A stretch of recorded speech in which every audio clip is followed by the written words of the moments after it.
그러면 바로 강사 소개와 강좌로 들어가도록 하겠습니다.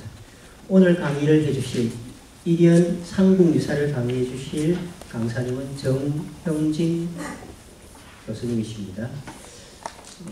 잘 알고 계시죠? 이력이 좀 독특하시죠?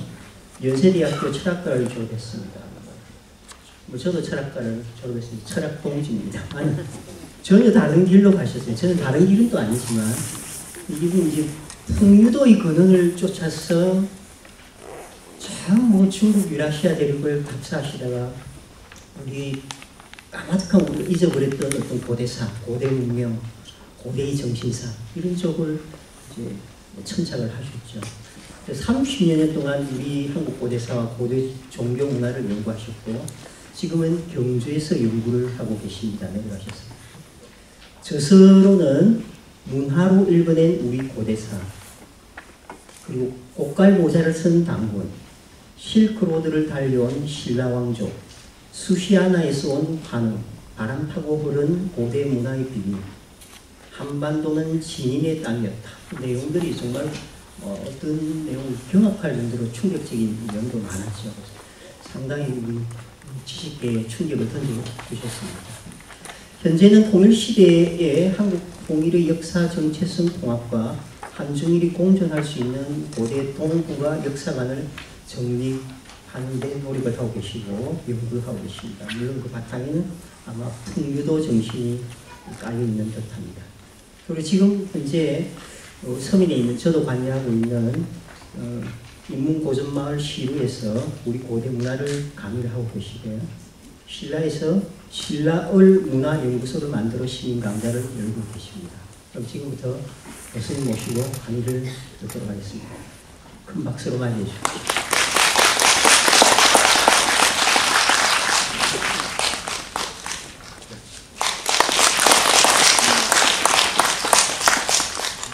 예, 반갑습니다.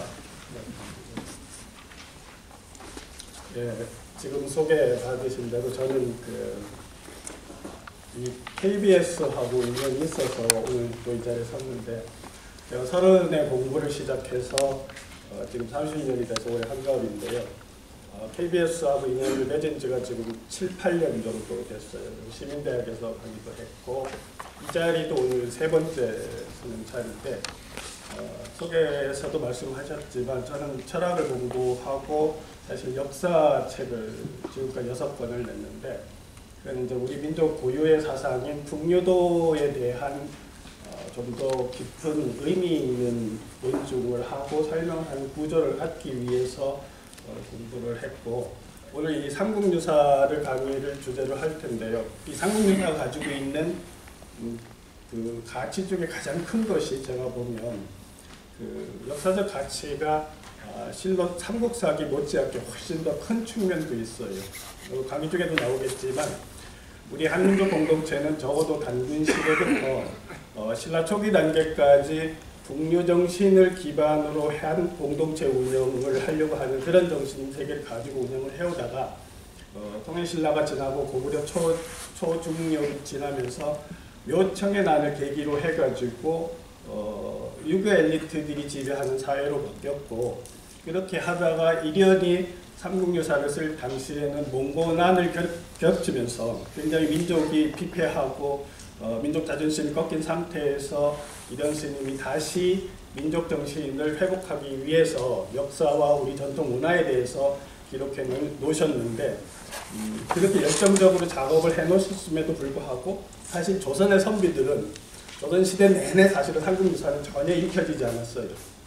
무시당했고 유교 엘리트들한테 무시당했고 사실 그 일제강점기 때 일본에 의해서 먼저 출판이 됐고 그때부터 해서 사실 지금 삼국유사에 대한 관심이 많이 있게 됐는데 지금 여러분도 잘 아시다시피 역사학에서는 흔히 강단사학이라 하고 제야사학이라고 해서 두 세력이 좀 많이 다투는 입장이 있는데 실제로 이 삼국유사는 제야사학의 어떤 그 정신적인 흐름을 이렇게 밝혀주는 텍스트로 이해할 수가 있고, 그러니까 현재는 아직까지도 유교 엘리트들이 생각하든 사고하든 그런 역사관을 가진 사람들이 현재 우리 역사계를 장악하고 있고, 강단사학계는 그 제야사학계는 아직도 좀 힘이 약한 편인데 그 힘이 약한 이유 중에 하나가 우리가 제야사학을 주장하기 위해서는 사실 상고사가 복원되고 또 상고사에서부터 비롯된 우리 전통 사상인 풍류도와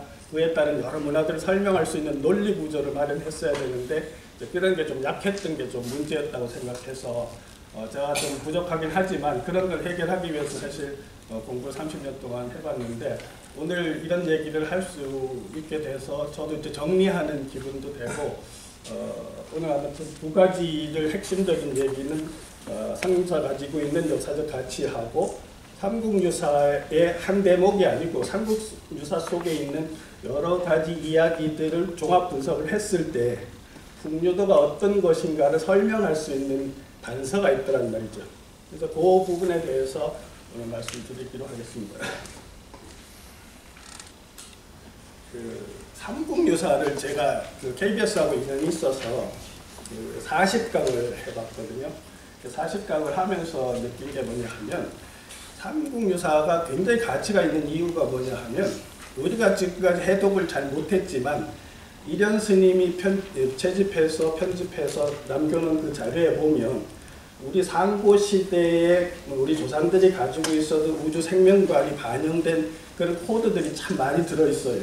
비밀적인 코드들이 많이 들어있는데 우리가 고대사와 고대 문화를 잊어버렸기 때문에 삼국유사를 지금까지 공부할 때는 대부분 한자를 해독하는 방향으로 공부를 했는데 이게 이제 의미를 추구해서 의미를 찾아내는 작업이 굉장히 힘들었었는데 저도 나름대로 공부를 하고 상고사를 공부하고 사고 역사 문화에 대해서 어느 정도 관점을 가진 다음에 삼국유사를 풀어보니까 삼국유사에는 정말 우리 민족이 초기 단계에 가지고 있었던 역사라든지 종교라든지 이런 것들에 대한 비밀적인 것이 굉장히 많더라는 거예요. 그래서 결국은 삼국유사가 제대로 해독이 안 된 거는 우리가 상고사를 잊어버렸었기 때문이라는 거죠.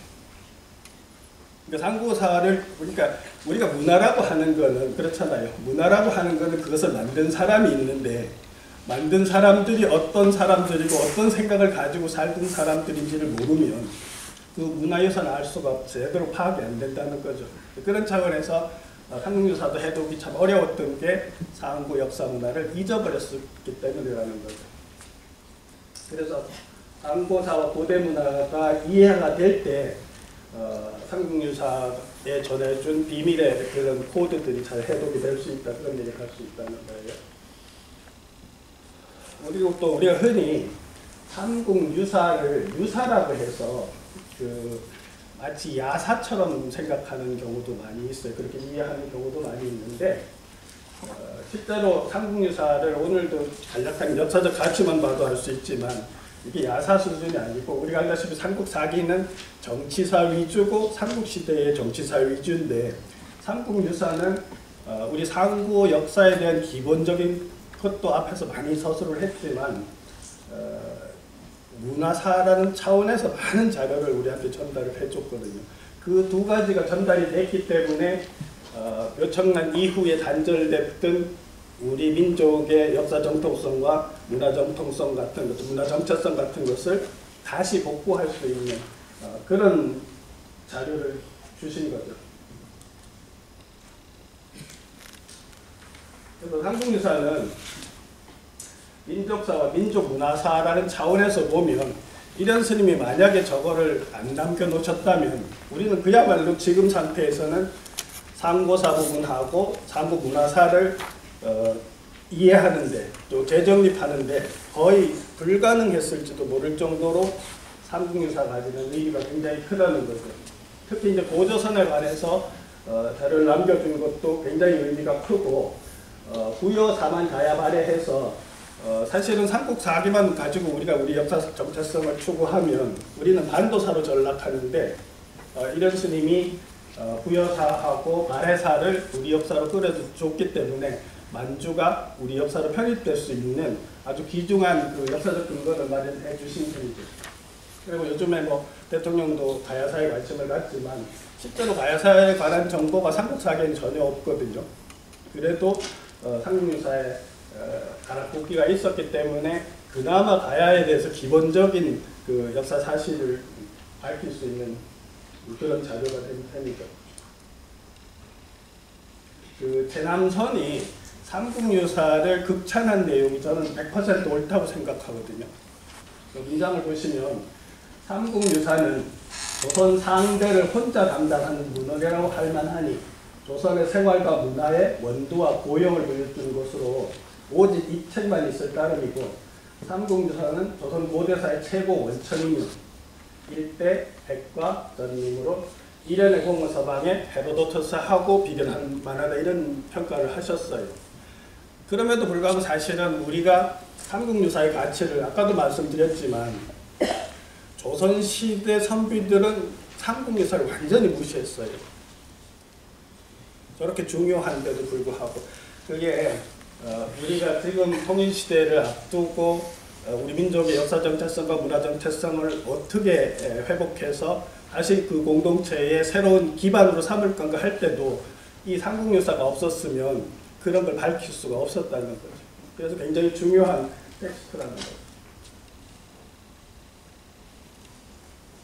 특히 이제 우리가 보면 지금도 절에 가면 우리 사찰에는 보면 순수한 불교만이 아니라 전통문화, 종교문화가 늘 함께 있잖아요. 그렇죠? 이를테면 뭐 사신각이라든지 용왕각이라든지 뭐 칠성각이라든지 이런 게 늘 습합되어 있는데 삼국유사를 보면 처음부터 전통신앙하고 불교하고 습합되는 과정이 잘 기술되어 있어요.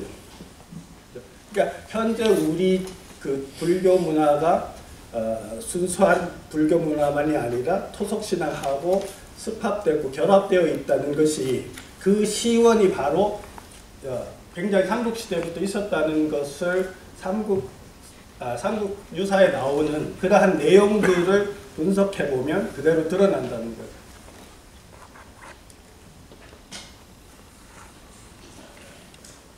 이런 부분 뭐 늘 하시는 소리일 거예요. 삼국유사에 우리가 향가가 삼국유사에 14수가 기록이 되어 있고 고려 때 균여전에 11수가 기록이 돼서 25수가 향가가 전하는데 향가는 아시다시피 우리 민족 고유의 시적 정서가 담겨 있는 그런 기록인데 향가가 없었으면 우리 고유의 어떤 시적 정서를 표현하는 방식이라든지 그런 기본적인 걸 이해하기가 참 어려웠을 거고 설화나 뭐 이런 것도 보면 지금도 고전문학에서 이제 많이 연구를 하고 활용을 하고 있고 아마 삼국유사가 아마 논문은 굉장히 막 엄청난 몇천 개가 될 거예요. 지금은 그 정도로 우리 역사 문화의 이제 고고라고 할 수 있는 거죠. 그러니까 삼국유사는 사실은 우리가 삼국사기만 가지고 있었으면 우리가 잃어버렸을 전통 문화에 대한 그런 자료들도 엄청나게 많이 수록이 돼 있고 그런 것이 굉장히 가치가 높다는 거죠.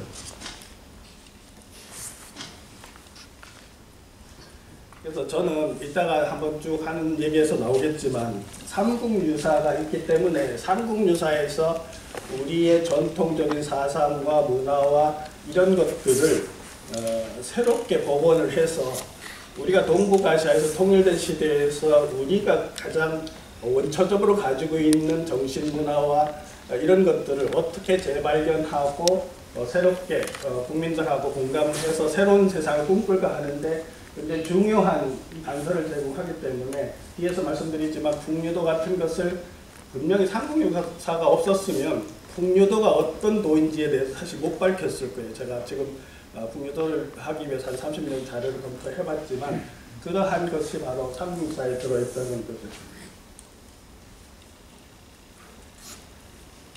그 다음에 우리가 역사책을 잃어버린 것이 마치 우리가 기록을 열심히 안 해서 그런 거라고 이해할 수도 있지만 사실은 그렇지 않아요. 우리 민족이 중국보다도 더 일찍부터 기록을 남기는 그런 문화를 가지고 있고 실제로 뒤에서 조금 언급하겠지만 제가 환웅이라고 생각하는 그 그룹, 그 집단이 중국에서도 가장 먼저 기록을 담당하던 그런 사람들이었기 때문에 우리는 사실은 기록을 굉장히 중시하고 조선 초까지도 사실 우리 역사책이 많이 남아 있었어요.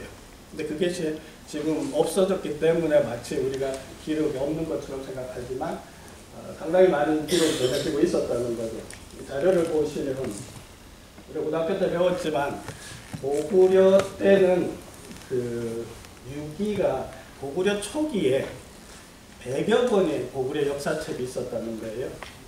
100여 권이 있었는데 이거를 영양왕 때 와가지고 신집 5권으로 축소해서 재편집을 해놓은 책이 있었는데 그거마저도 우리는 지금 잃어버렸죠.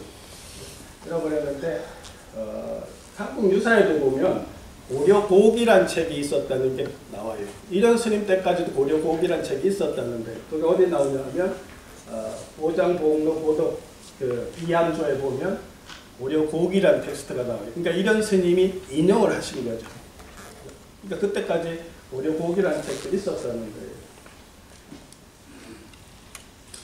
제 생각에는 고구려 초기에 썼던 유기 100권에는 고조선에 관한 얘기가 많이 있었을 것 같아요. 왜냐하면 고구려 초기 단계 고구려의 자신들의 역사만 기록하면 100여 권을 쓸 수가 없을 거예요. 아무리 작은 책을 썼어도 그렇게 해서 고구려 초기에 유기에 들어있는 내용은 고조선하고 부여에 대한 어떤 역사적인 흐름이 자기들의 어떤 정체성 문제하고 관련된다는 이야기가 많이 있었을 것 같은데 그것이 이제 전달이 안 됐기 때문에 우리가 고조선에 대한 정보를 많이 잊어버리는 아쉬움이 있었다는 거죠. 강회요라는 책에 보면 고구려 비기라는 책도 있었다고 해요. 우리 조선시대도 보면 무슨 비기 하는 책이 많았는데 우리나라 사람들은 저 비기라는 책이 많이 있었던 것 같아요. 근데 비기라는 책들은 아시다시피 도교적 관점에서 보면 도참 사상에 의해 가지고 예언하는 책들이거든요. 근데 그러한 비기를 쓰는 그런 것들도 중국이 도교 쪽에서만 활용한 것 같지만 사실은 우리 조상들이 비기는 훨씬 더 많이 썼을 가능성이 있어요. 왜 그러냐 하면 풍류 사상을 기반으로 했을 때 풍류도를 공부하는 선인들은 그 공부하는 자체에서 인식이 보통 우리가 불교식으로 말했을 때 육근으로 인식하는 너머의 세계를 인식하는 그런 경험들을 많이 하기 때문에 아마 예언적인 그런 글들을 많이 남겼을 수 있는데 고구려 비기라는 책도 있었다는 게 자료에 지금 남아있어요. 그래서 저 고구려 비기에 보면 고구려가 한 900년이 된 역사가 900년이 된 걸로 말해요. 그러니까 삼국사기에서 얘기하는 거하고 다르게 되죠. 보면 당보조 때 그 가왕철이라는 사람이 전쟁에 참가했다가 돌아와서 왕한테 얘기하는 건데 신이 덕건데 고구려 비기에는 1000년이 되기 전에 80노장이 와서 멸망시킬 것이라고 하였습니다. 전안에 고려시부터 쭉 국토가 있었는데 지금에 이르러 900년이 되었습니다. 그런데 이적이라는 장수의 나이가 80이니까 고구려는 망할 거다 이런 얘기를 하시는데 그런 얘기, 비기가 고구려 비기라는 책이 있었다는 거죠.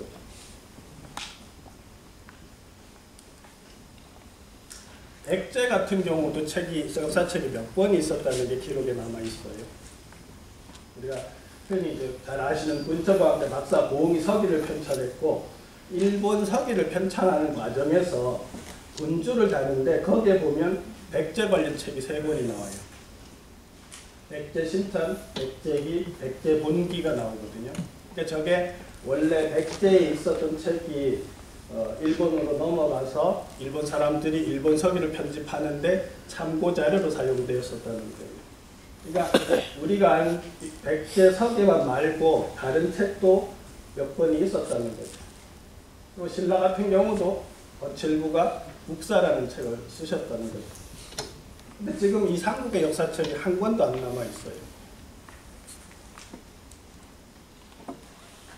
다른 자료를 보면 고려와 조선 초까지 전해지는 책들도 보면 고려 초에 쓰인 건 구삼국사라는 것은 김부식도 삼국사기를 쓰면서 언급을 해요. 구삼국사가 있었다는 거. 그러니까 삼국이 고려가 통일하고 나서 처음에 먼저 구삼국사를 쓴 책이 있었다는 거죠.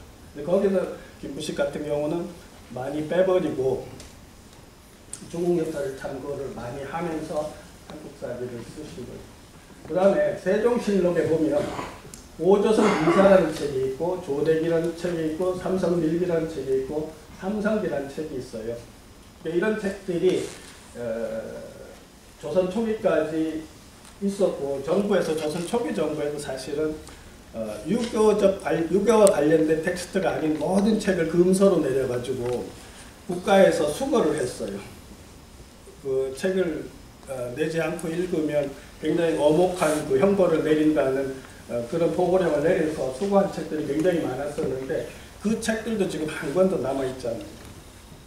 그러니까 만약에 저런 책들이 남아있었으면 지금 우리가 그 고조선에 대한 우리 민족 공동체 초기 단계의 역사나 문화에 대해서 많이 알 수 있었을 텐데 그런 것이 다 멸신된 상태에서 보면 삼국유사가 가지는 의미가 엄청나게 크다는 거죠.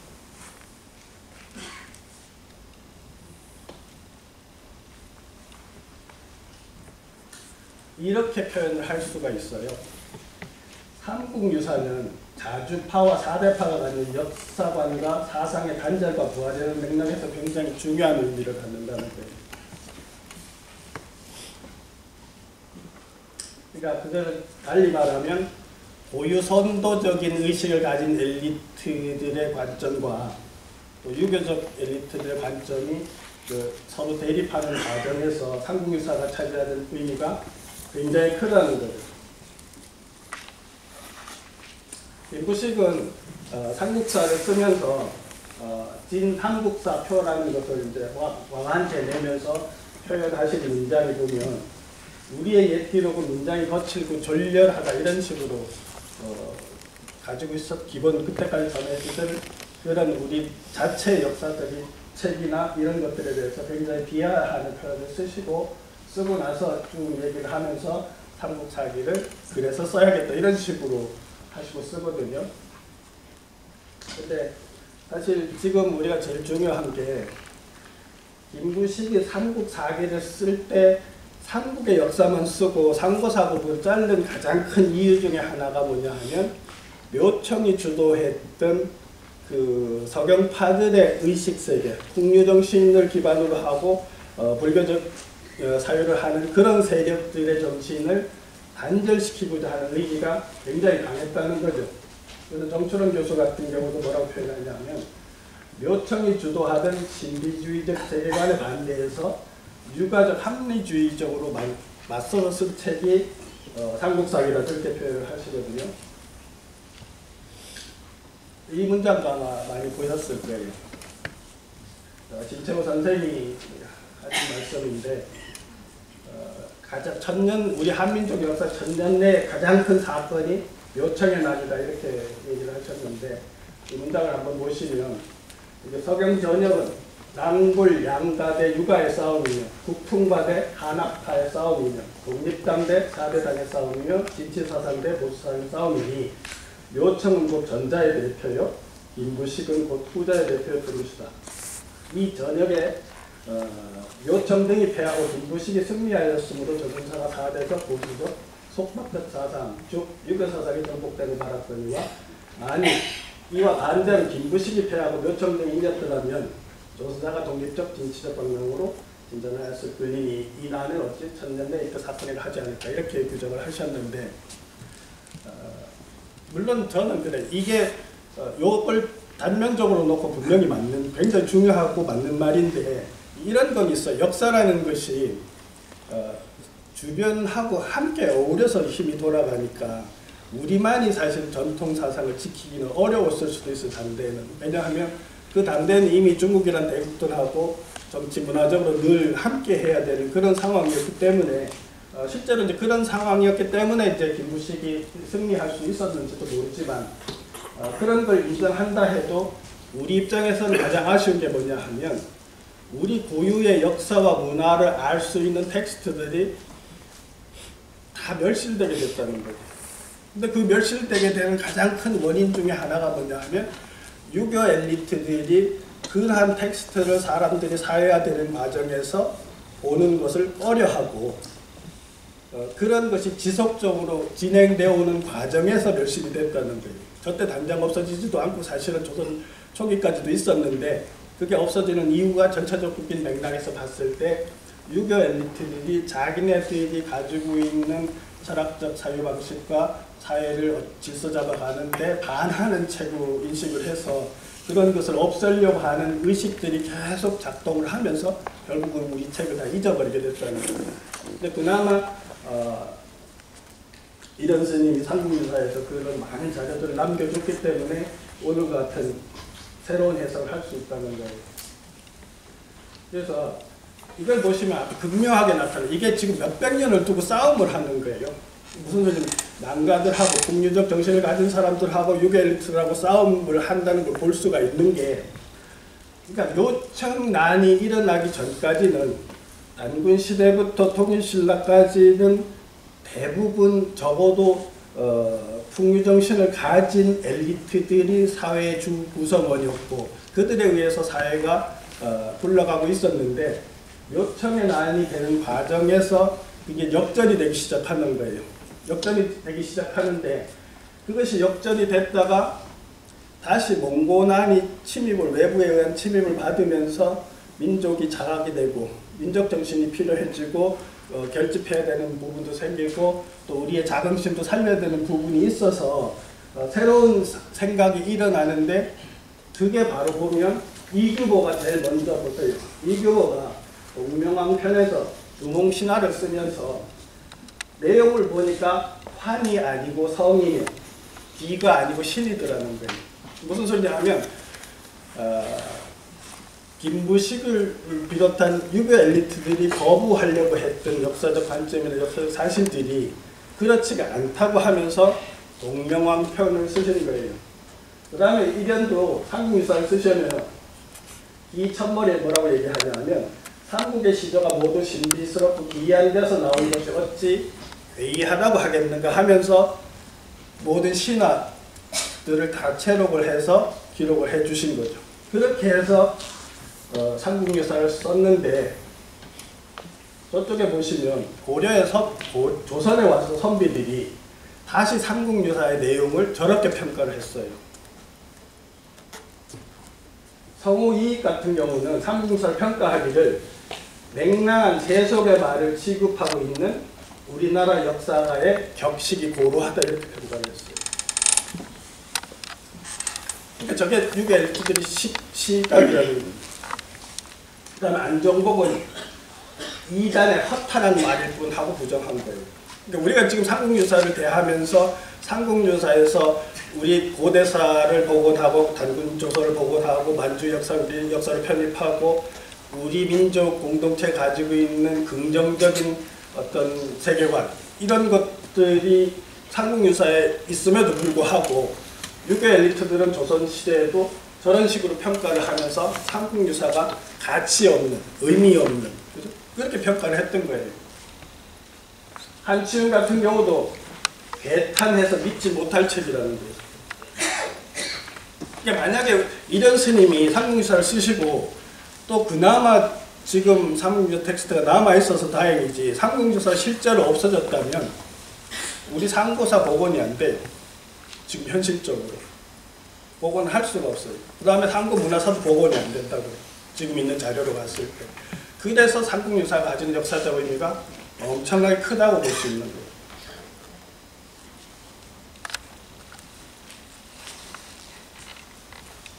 삼국유사는 사실은 일본 사람이 먼저 주목하고 출판을 했어요.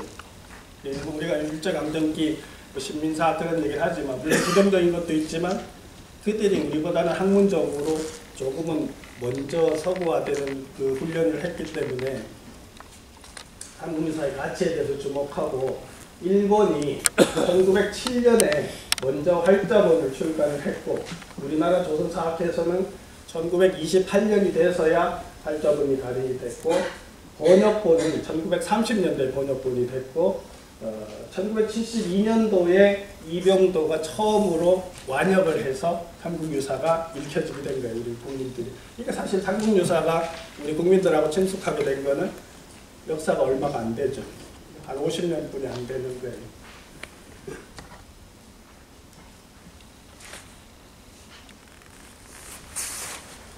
이 삼국유사는 누가 뭐라고 해도 우리의 단군조선을 복원하는 데는 1등 공신이에요. 삼국유사가 없었으면 우리가 단군조선이 있었다고 학술적으로 주장할 수 있는 기본적 근거가 없는 거예요.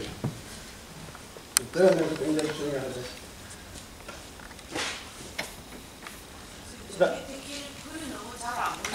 그렇죠. 근데 지금 그 텍스트 가지고 계신데 내용이 다 있어요. 거의 한 80%는 있어요. 그래서 삼국유사는 또 여러분들 잘 아시는 2000년대 초반에 중국에서 동북공정이라는 공정을 통해 가지고 고구려사를 중국의 지방사로 편입했는데 그 동북공정에 대응하는 역사 논리의 기본적 사료도 이 삼국유사가 없었으면 전혀 없는 거나 마찬가지예요. 그런 차원에서 봐도 엄청나게 중요하다는 거죠. 그래서 중국에서는 아시겠지만 21세기 초 들어서 다민족 통일국가론이라는 것을 가지고 나와요. 왜냐하면 현재 중국 안에 살고 있는 모든 다민족들이 하나의 중국인이다 이런 관점으로 접근을 하기 시작하면서 어떻게 하냐 하면 고구려사도 중국의 소수민족 중에 한 민족이고 그 고구려인들이 가지고 있었던 역사도 그런 차원에서 다민족 통일국가론 차원에서는 자기네들의 동북 지역사다 이렇게 얘기해서 중국사로 편입을 했어요. 지금 보도에 따르면 백제사까지도 중국사라고 주장하고 있어요. 중국 쪽에서 최근에. 근데 그런 상고사에 대한 역사 연구권을 주장할 때 정말 삼국사기만 있었으면 우리는 할 말이 없어요.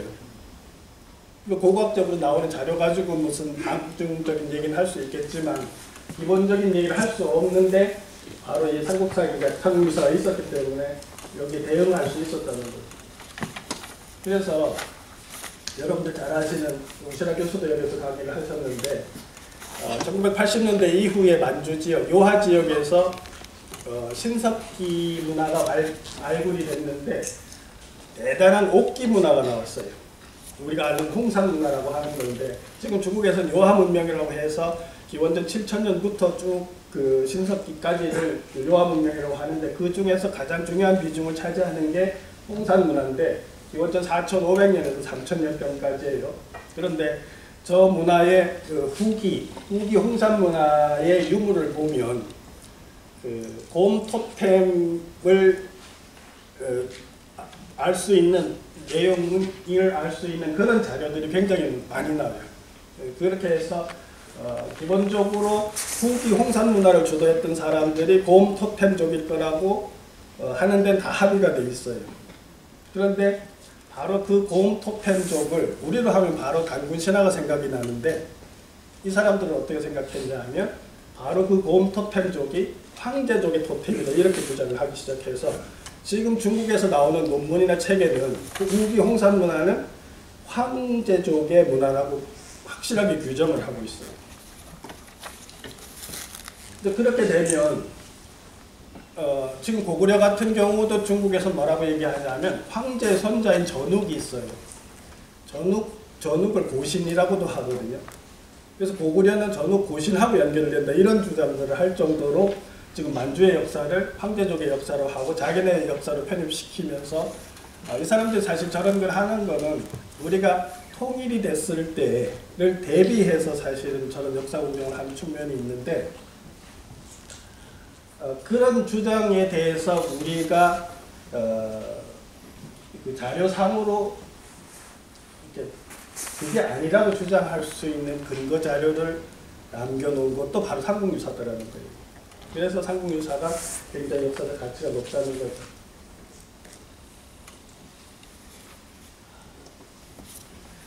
이련 스님이요. 이 내용을 보시면 굉장히 신중하게 고증을 했어요.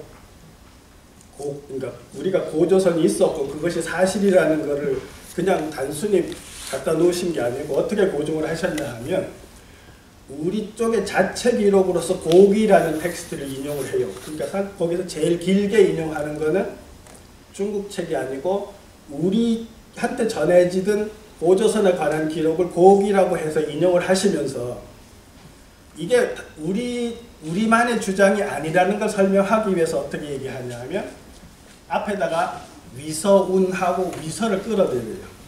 그러니까 중국 너희들 책에도 단군조선이 있었다는 것을 얘기하시고 싶은 거예요. 위서운하고 앞에 2000년 전에 단군왕검이 있었다는 기록을 인용하고 그 다음에 우리 고기에 나오는 많은 내용을 쓰고 나서 다시 한번 못을 어떻게 막냐 하면 무당서 배구전에 나오는 자료 가지고 다시 한번 못을 막는 거예요. 그래서 고려는 원래 고주국이었는데 주나라에서 기자를 보면 좀 더 조선을 했다. 이렇게 하는 거예요. 그러니까 무슨 논법이 그런 거예요. 그러니까 단군조선이 우리 고기에 나오는 단군조선을 기록하시면서 그냥 우리 거만 써놓으면 좀 그 증거가 약하니까 중국 쪽에 있는 책 2개를 앞뒤다 박아 놓으시는 거예요. 그러면서 단군조선이 있었다 이렇게 주장을 하시는 거예요. 그러니까 굉장히 당신 나름대로는 그거를 설명하는 고증을 하려고 굉장히 애를 쓰신 거예요. 그렇게 해서 단군왕검에 대한 단군조선에 대한 자료를 남겨놨기 때문에 우리가 지금 우리의 역사의 뿌리가 5000년이 되었다는 주장을 할 수 있는 거예요. 근데 지금도 사실은 강단학계에서는 우리가 요임금하고 동시대에 단군조선이 개국했다는 걸 안 믿으려고 하는 거거든요. 그러니까 그걸 잘 이해하셔야 돼요. 그러니까 뭐냐 하면 원래 우리가 북미정신을 가지고 우리 공동체를 끌어오면서 역사를 운영해오던 그 관점하고 유교 엘리트들이 지배하는 관점하고 두 개가 지금 우리가 역사를 긴 호흡에서 보면 이게 보이잖아요. 이게 지금 강단 쪽은 바로 유교 엘리트들이 가지고 있던 그런 관점을 유지하려고 하니까 지금도 그 강단에서는 단군조선이 기원전 233년에 개국했다는 걸 아직도 인정 안 해요. 거의 지금 대부분 주류들을 보면.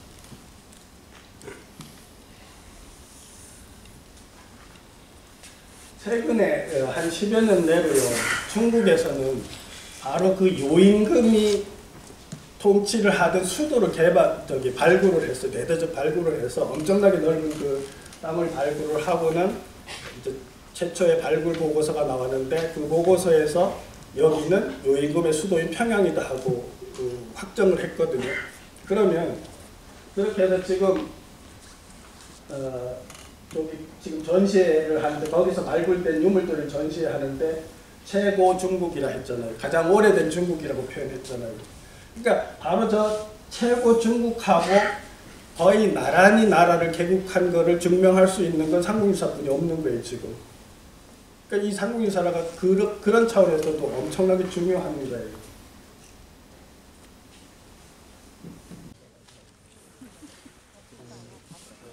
삼국유사와 풍류도란 제목으로 한 시간 말씀드릴 텐데, 이를테면 금방 생각이 나는데, 삼국사기 같은 경우는 사실은 그 당시에 관찬으로서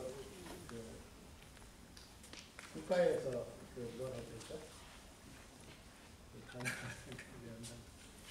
요즘에 그 국정교과서를 생각하시면 당대 국정교과서로 사실은 삼국사기를 쓴 거예요. 뭐냐면 당대 엘리트들, 당대 지배 세력들의 의도에 맞는 책을 쓰려는 의지로 삼국사기를 썼다고 하면 삼국유사는 어떻게 보면 이제 제 입장에서 보면 통일시대의 그 가장 기본적인 바탕이 되어야 될 어떤 국정교과서라고도 생각하고 싶은데 지금 우리가 통일을 얘기하면서 좀 위험할 발언일 수도 있지만 자주 얘기를 많이 하잖아요. 자주통일, 우리끼리 자주통일을 많이 얘기하는데 근데 지금 이런 관점에서 좀 꼬여 있는 거예요. 뭐냐 하면 우리의 진정한 자주통일과 자주정신을 기반으로 한 자주통일은 사실은 우리의 가장 기본적인 전통적 사유체계 중에 하나인 그 풍류정신 같은 것이 되살아나는 그런 역사 관점이 필요한 거거든요. 그렇게 하는 것이 진정한 자주라고 할 수 있는데 사실은 지금 자주 얘기하시는 분은 근대사 위주로 자주를 얘기하셔가지고 어떤 면은 조금 좀 어긋나 있는 부분도 있다고 생각을 해요. 그래서 제가 책을 아까도 말씀드렸지만 6권을 썼는데 2권이 사실은 삼국유사에서 키를 줬기 때문에 쓸 수가 있었어요. 그게 뭐냐면 실크로드를 달려온 신라 왕족하고 수시아나에서 온 환웅이라는 책이 바로 그건데, 그게 바로 삼국유사의 단서가 남아 있었기 때문에 제가 그걸 자료를 상당히 오랜 기간 준비해서 새로운 시각에서 책을 쓸 수 있었는데, 바로 이 삼국유사는 고조선에 대한 역사뿐만 아니라 환웅 세력이 어떤 세력인가를 알 수 있는 그런 단서가 삼국유사에 남아 있었어요. 또 고조선 이래 이제 민족 사상의 핵심이라고 할 수 있는 풍류도가 과연 어떤 건가를 짐작할 수 있는 내용이 삼국유사 몇몇 그 자료들을 종합 분석하면 나올 수 있게끔 되어 있더라는 거예요. 삼국유사에서 풍류도를 우리가 풍류도라고 하지만 우리가 뭐 흔히 많은 사람들은 선도라고 하는 고유 선도라고 하기도 하고 고유 무교라고 하는 표현을 하는데, 그게 이제 전체적으로 봤을 때 풍류도라고 할 수 있는데, 풍류도를 읽어낼 수 있는 자료가 이렇게 기본적으로 몇 가지가 있는데, 지금 제가 제시하는 저 자료들을 종합 분석을 하면 풍류도가 어떤 정신문화를 가지고 있었는가를 거의 확실하게 설명할 수 있어요.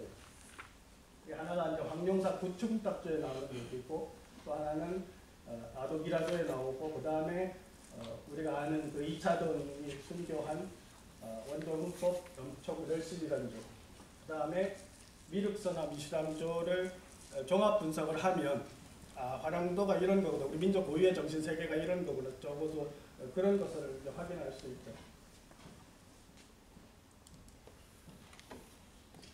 황룡사 구충답조에 나오는 내용이에요. 이건 저 강의 많이 들으신 분은 너무 익숙하실 텐데, 이게 이제 자장 스님이 선덕여왕 5년에 중국으로 유학을 가셔요. 그때가 47살 정도 됐어요. 상당히 나이가 드셔서 가셨는데, 가시자마자 중국 오대산에 가셔서 오대산에 문수보살을 모시는 그 절이 있었는데, 거기에 가서 일주일 동안 기도를 열심히 하셔요. 일주일 동안 기도를 하니까 문수보살님이 감흥을 해서 뭐 서양 표현하면 신탁을 받는 거죠. 받아서 법을 전해주면서 뒤에 이제 하시는 말씀이 뭐라고 얘기하냐면, 너희 국왕은 천축의 찰리종 왕으로 미리 불기를 받았기 때문에 특별한 인연이 있으니 동이 공공의 족속과는 같지 않다, 이런 얘기를 해줬어요. 문수보살의 신탁이라는 이름으로 지금 기록이 되어 있는데, 이때 너희 국왕이라고 할 때는 자장스님 때잖아요. 이 자장스님 때니까 김씨 왕들을 말하고 있는 거예요. 김씨 왕들은 인도의 찰리 종족, 석가족하고 인연이 있다고 얘기를 하고, 동이 공공의 종족과는 틀리다, 이런 표현을 하는데, 사실 이걸 가지고 논문을 쓴 사람도 없고 책을 쓴 사람도 아무도 없었어요. 이렇게 전달해준 정보를 가지고. 그러니까 자, 오늘 얘기하고 싶은 것도 뭐냐면, 어떻게 보면 이게 황타는 얘기인가 무슨 얘기인지 모르는 거예요. 그러니까 어떤 학문의 주제가 못 된다고 생각했을 수도 있어요. 그런데 저는 이 말씀에서 지금 굉장히 중요한 정보를 얻었고, 이 말씀으로 비롯해서 책을 600쪽 되는 책을 2권을 쓸 수 있었거든요. 요 단어, 요 문장 가지고. 그럼 이 말이 무슨 말이냐 하면, 신라 김씨들은, 요새 흉노라는 얘기는 우리가 아마 대체적으로 다큐멘터리 타도 많이 나와서 이해를 하실 거예요. 신라 김씨 왕족들이 흉노라는 거. 근데 그 흉노라고 할 때 우리가 흉노라고 하면 당연히 몽골적으로 생각하지만, 흉노의 우현에 있었던, 적어도 천산에서 담숙성 사이에 있었던 사람들은 대부분 몽골리안이라기보다는 몽골리안하고 코카서스 쪽하고 혼혈이거나 아니면 코카사스 인종이거나 이런 사람들이 대부분이었어요. 그건 지금 고고학자로도 다 밝혀지고 있어요. 그런데 바로 신라 문무왕의 비문에 보면 휴도왕이라고 나와요. 자기네 조상이. 그 사람이 어디 있었냐면 바로 그 하성회랑에 살았었거든요. 근데 이 사람들이 대부분 사카족하고 연결될 수 있다는 것이 어느 정도 증명이 되고 있어요. 그러면 신라 김씨 왕족들은 찰리 종족하고 연결되는데, 그럼 저 밑에 다음 문장은 뭐냐 하면, 우리가 잘 알다시피 여러분들이 고등학교 신라를 사만 중에서 어디하고 연결되는 걸로 배웠어요? 우리가 진안마안 변환이 있을 때 신라를 우리가 뭐라고 배웠어요? 진안으로 배웠어요. 근데 이제 사실 이 부분이 굉장히 중요한 거예요. 그러니까 신당서 구당서에 보면 분명히 뭐라고 기록되어 있냐면 신라는 변환의 후예라, 신라는 변환의 묘예라 이렇게 되어 있어요. 신당서 구당서에는. 그럼 우리가 배운 거하고 틀리잖아요. 우리는 신라 진안으로 배웠잖아요.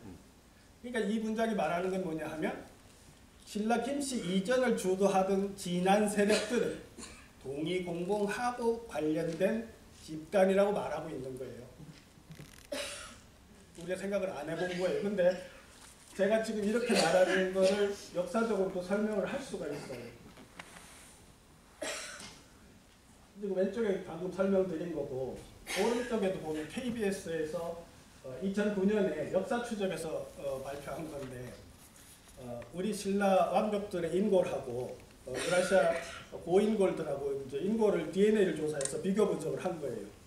근데 비교 분석을 하니까 어떻게 나왔냐 하면 신라인의 북에는 스키타이하고 제일 가까운 거로 나왔어요. 저 스키타이가 바로 찰리 종족하고 사카족하고 연결되는 거고. 그 다음에 목에는 서흉노나 스키타이하고 가장 가까운 거로 되어 있는데 서흉노 또한 스키타이하고 몽골인의 혼혈족이거든요.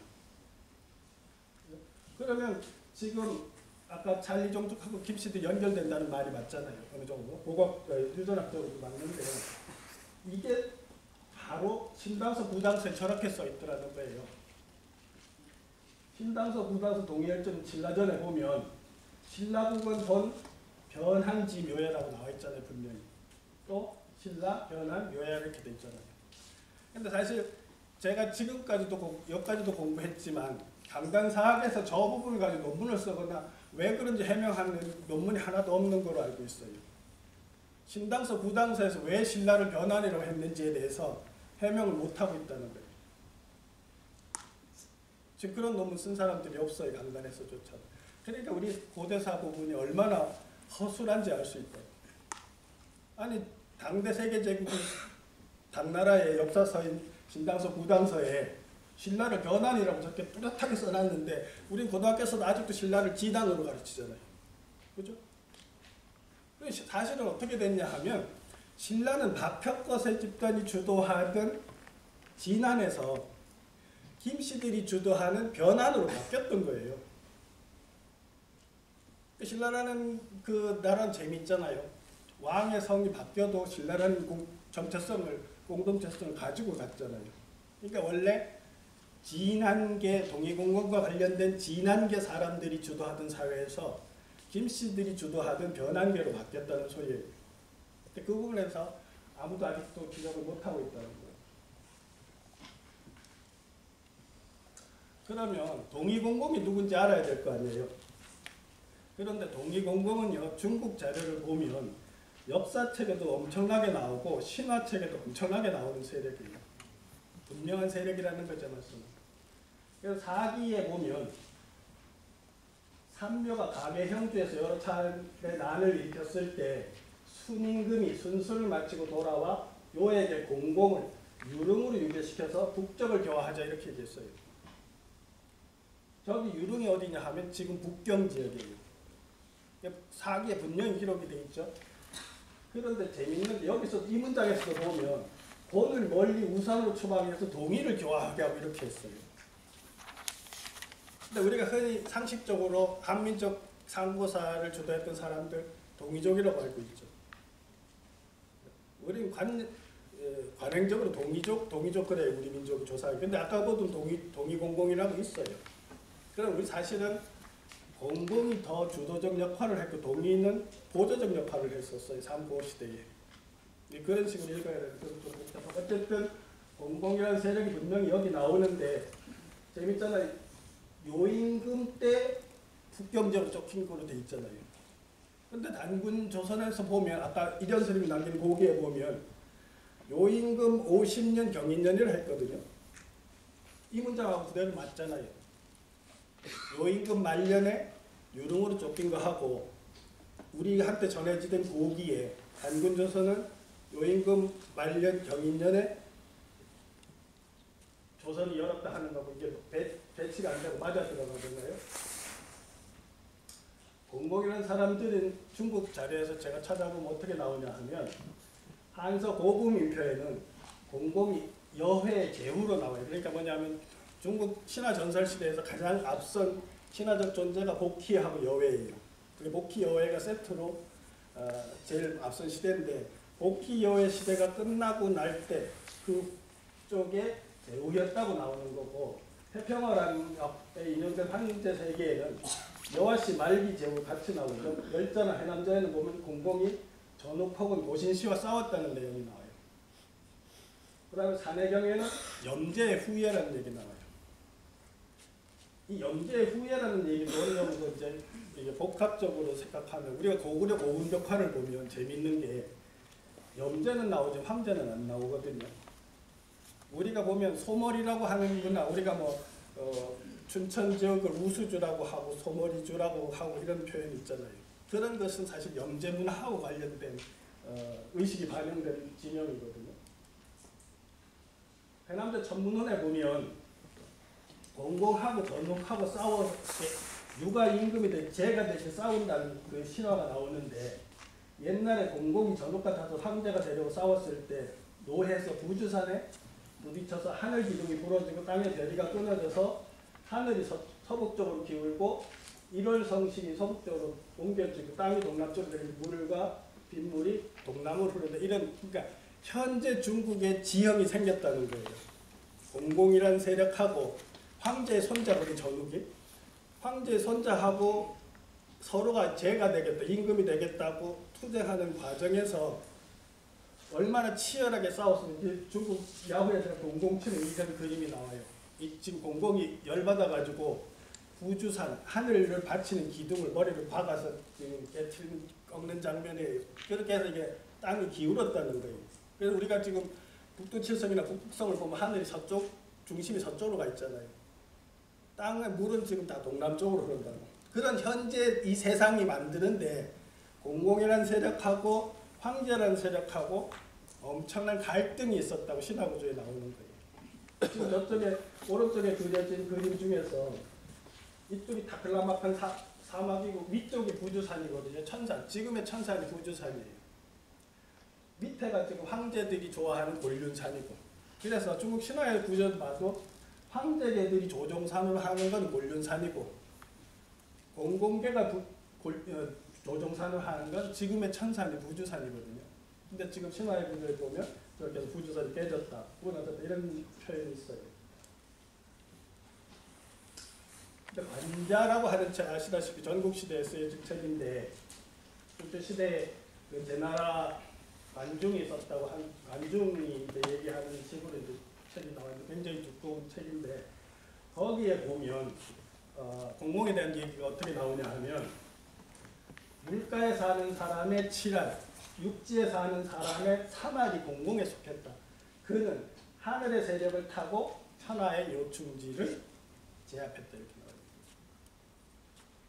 저 문장을 보면 공공이라는 세력이 상고시대 중원지역에서 얼마나 강력한 집단이었다는 걸 알 수가 있어요. 그런데 제가 답사다니는 그 책을 사온 중국학대 유이진이라는 사람이 설명을 어떻게 했냐면 이는 공공씨가 고대 불학사회의 최강자였음을 말합니다.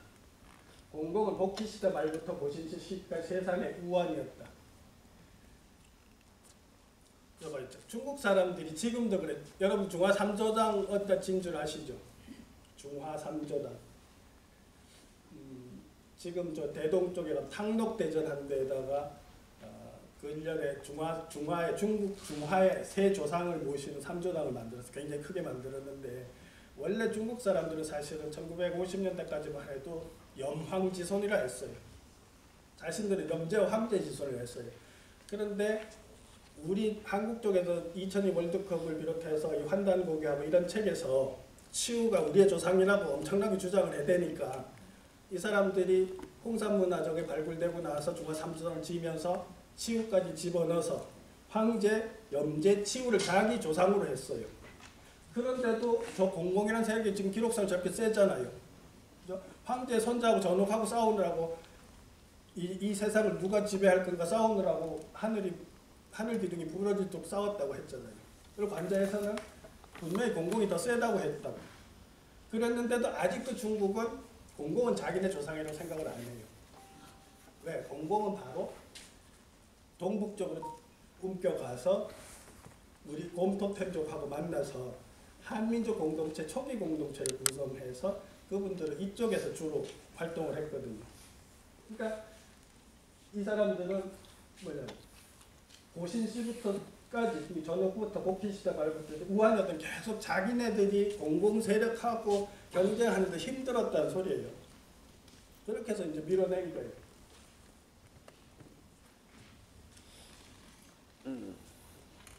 그렇게 해서 이거 지금 보세요. 이게 중국 사회과학원에서 나온 지도거든요. 여기 뭐 여기 공공시라고 돼 있어요. 여기가 어디냐면 이쪽이 서안이고 황하가 오르도스에서 내려와서 이렇게 꺾이는 지역 있죠. 여기가 중국 지도집에서도 공공시의 주처예요. 신석기 중후반기에. 근데 이 사람들이 만들어 놓은 역사 유물이 저런 것들이 있어요. 저게 기원전 3000년에서 이를테면 뭐 2400년 이런 데까지 나오는데 대단히 세련된 문화죠. 저런 문화를 만든 사람들인데 보시면 저기서도 보면 우리 삼조고 얘기하잖아요. 삼조고가 고고학적으로 가장 빠르게 나오는 것도 이 사람들이 만들어놨어요. 지금 저 원이 태양이고 그 안에 까마귀가 들어있거든요. 그리고 또 위에 그림을 보면 삼태양 개념이 또 나와 있어요. 그러니까 아침에 해, 정오에 해, 저녁에 해가 삼태양이 계속 운행하면서 세상의 가장 기본적인 에너지를 만들어내는 엄마, 그러니까 여신이라고 생각하는 관념도 저기에 나타나요. 근데 이 사람들이 지금 앞에서 본 대로 요임금 말년에 북경 위에 저쪽에 빨간 거 점 보이는 데가 공공성이라고 있어요. 그 북경에서 북쪽으로 65km를 가면 지금도 가면 미룬현이라고 있고 거기 가면 미룬수거라고 해서 큰 댐이 있어요. 그 댐 가에 보면 북경대학에서 발굴한 공공성 유지가 있어요. 실제로. 무슨 소리냐 하면 공공이란 코드를 진한계 조상하고 연결해서 집어넣어 보니까 단군조선이 성립되는 과정에 시간도 맞고 유적도 맞고 여러 가지로 맞아 들어간다는 거예요. 그런데 바로 그 미루는 공공성 앞에 지금 여기가 현재 공공성 유지거든요. 미루는 북경이 여기 북경시고 여기서 저기까지가 한 65km 정도 돼요. 직선 거리로. 그런데 저 공공성 앞을 흐르는 강이 현재 지명이 조하예요. 보이시죠? 조하라고 보이시죠? 저 조하가 송나라 때 관찰 명사인 무경총효하고 왕기공이라고 하는 그 행정가 그 관리가 그 지역을 지나가면서 써놓은 그 행정 그 기록에 보면 지금의 현재 조하를 조선하라고 해놨어요. 그러니까 여러분도 생각해봐요. 지금 우리가 상식적으로 아는 고조선이라는 개념, 단군조선 개념하고 저기에 조선하라는 이름이 있을 이유를 상식적으로 생각을 해보라고.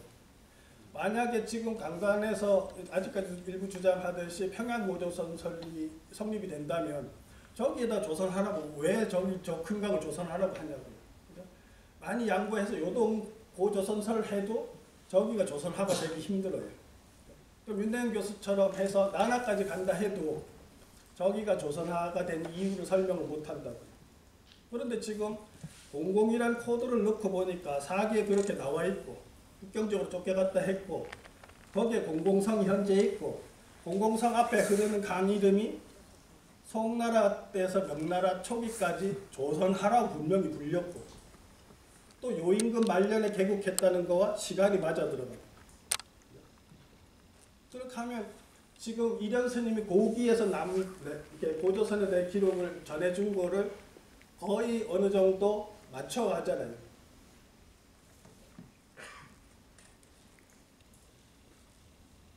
그렇게 해다가 거기서 개국을 해서 제가 보면 한 1000년 정도가 지나면 단군 조선의 1차 세력들이 동쪽으로 이동을 해요. 그게 어디에 나오냐 하면 이승휴의 제왕운기에 나오는 거예요. 아까 우리 이규보하고 일연했지만 그 사이에 이규보의 제왕운기가 또 민족의 고대사를 밝히는데 굉장히 중요한 역할을 하는 거예요. 그 내용을 보면 요임금과 동시대인 무진년의 나라를 세워서 무임금과 하나라 때까지 왕위에 계시다가 은나라 무정 8년에 을미년에 아사달 산으로 들어가서 산신이 되었다 이렇게 기록이 되어 있거든요.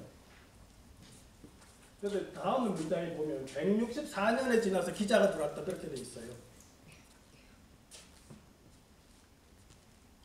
우리가 지금은 기자조선이 어디냐면 나나 동부 지역이거든요. 고죽국이라고 하는 아까 처음에도 나왔지만 고조선 얘기 나올 때 나오는데 그 지역이 기자가 들어온 걸로 지금 추정이 되는데 어쨌든 이 기록에서 보면 이 기록 또한 추정한 게 아니라는 걸 증명할 수 있는 게 뭐냐 하면 단군조선이 붕괴되고 164년이라는 구체적인 시간이 지나서 기자가 왔다고 한 거예요. 뭐냐 하면 적어도 이승윤과 참고한 텍스트에 그냥 150여 년, 160여 년 대충 추정이 아니고 164년이라고 특징할 수 있는 자료가 있었다는 걸 말한다는 거예요. 저 문장이. 그죠? 그러면 저때 단군조선의 주류들이 동쪽으로 이동한 건 지금 증명이 되잖아요.